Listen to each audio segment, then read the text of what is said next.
အားလုံးပဲမင်္ဂလာပါဒီ blog ကနေကြိုဆိုလိုက်ပါတယ်ဒီနေ့ဗီဒီယိုလေးမှာတော့ဒါအမေရိကန်သမ္မတဒေါ်နယ်ထရန့်ရဲ့မြန်မာနိုင်ငံပါဝင်ပေါ့နော်နိုင်ငံပေါင်း12နိုင်ငံကိုဗီဇာပေးလိုက်တဲ့ကိစ္စနဲ့ပတ်သက်ပြီးတော့ဒါဗီဒီယိုလေးလုပ်ပေးရဖြစ်တယ်ဒါပေမဲ့တကယ်ပိတ်တာတော့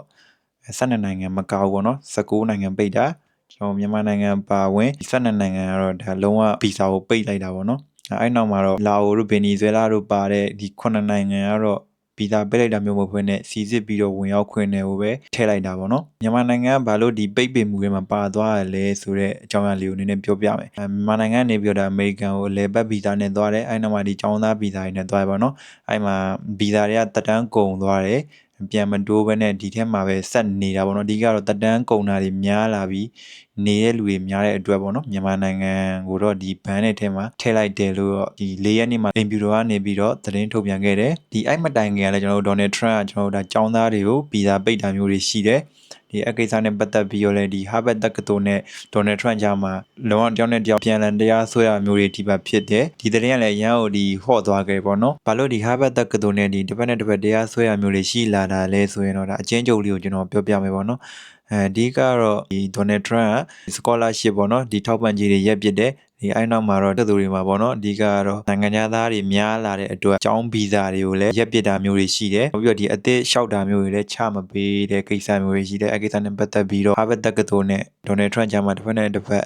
တရားစွဲမှုတွေဖြစ်လာတယ်။ Harvard တက္ကသိုလ်မှာကလည်းတကယ်အမေရိကန်လူမျိုးတွေဆိုင်တော့နိုင်ငံသားတွေအများများတယ်။တရုတ်တို့အိန္ဒိယတို့များရပေါ့နော်။ဒီဒေါ်နယ်ထရန့်ကလည်းဒီတရုတ်တွေများတဲ့အတွက်ပေါ့နော်။မြို့သားလုံခြုံရေးနဲ့ပတ်သက်ပြီးတော့ဒီကိစ္စကိုဒါဆောင်ရွက်တယ်လို့သူကပြောတယ်ပေါ့နော်။ဒေါ်နယ်ထရန့်သူရွေးကောက်ပွဲမတိုင်ခင်မှာပေါ့နော်။ဂရီပေးခဲ့တာရှိရပေါ့နော်။အဓိကတော့စီးပွားရေးပေါ့နော်။အမေရိကန်ငွေကြေးဖောင်းပွားမှုတွေရှိရဲအဲ့နောက်မှာတော့ဒါ immigration ပေါ့နော်။လူဝင်မှုကြီးကြပ်ရေးပေါ့။လူဝင်မှုကြီးကြပ်ရေးကအဓိကရွှေ့ပြောင်းလုပ်သားတွေဟိုဒီတရားမဝင်ရောက်မှုတွေပေါ့နော်အဲ့ဒါတွေကိုသူစီစစ်ကင်တွင်မယ်ပေါ့အဲ့နောက်မှာဒါရုရှားယူကရိန်းနဲ့ပတ်သက်ပြီးတော့ဒါသူဒါသမ္မတဖြစ်မယ်ဆိုရင်24နာရီတွင်ဒီစစ်ပွဲကိုရပ်ပစ်မယ်လို့ဘာလို့သူကတိပေးခဲ့မျိုးရှိတယ်အဲ့လိုနဲ့ပဲသူသမ္မတဖြစ်လာပေါ့နော်သူသမ္မတဖြစ်လာပြီးတဲ့နောက်မှာဒီယူကရိန်းရုရှားစစ်ပွဲကဒီချိန်ထိပေါ့နော်အပေါင်းလက္ခဏာဆောင်တဲ့အရာမျိုးတွေမတွေ့ရသေးဘဲနဲ့ဒါဆက်လက်ဖြစ်ပွားနေတဲ့ဖြစ်တယ်ဒါကြောင့်လည်းဒေါ်နယ်ထရန့်ကဒီ immigration ကိစ္စကို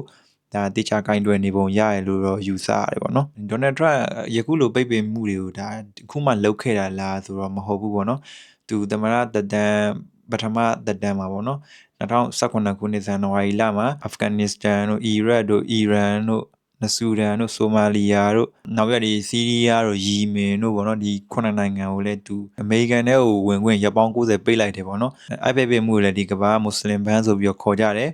ဘာလို့လဲဆိုတော့ဒါသူပိတ်ပင်လိုက်တဲ့နိုင်ငံ9နိုင်ငံရဲ့လူဦးရေများဆုံးကဒါမွတ်စလင်လူမျိုးတွေဖြစ်တယ်ဒါကြောင့်မို့လို့မွတ်စလင်ဘန်းဆိုပြီးတော့ခေါ်ကြရတယ်ပေါ့နော်အဲ့နောက်ပိုင်း2020ရောက်လဲရောက်ရောဒါကျွန်တော်တို့မြန်မာနိုင်ငံကိုလည်းလုံးဝပိတ်ပင်တာမျိုးမဟုတ်ပေနဲ့စီစစ်ပြီးတော့ဒီဝင်ခွင့်ပေါ့နော်အဲ့ထဲကိုဒါထည့်လိုက်တယ်ဒီဂျိုးဘိုင်ဒန်လက်ထက်ပေါ့နော်2021ခုနှစ်မှာဒါဒီဟာတွေအကုန်လုံးကိုပယ်ဖျက်ပေးလိုက်တယ်အခုဒေါ်နယ်ထရန့်ဒုတိယသမ္မတတက်တန်းရောက်တော့ဒါတွေကိုပြန်ပြီးတော့ကောင်တယ်ပေါ်ရလို့တော့ဒါမြင်ရတယ်ပေါ့နော်ဟုတ်ကဲ့ပါဒါတော့ဒါကျွန်တော်ဒီဒေါ်နယ်ထရန့်အနေနဲ့မြန်မာနိုင်ငံပါဝင်ပေါ့နော်ဒီနိုင်ငံ12နိုင်ငံကိုဗီဇာပိတ်တဲ့အကြောင်းနဲ့ပတ်သက်ပြီးတော့ဒါကျွန်တော်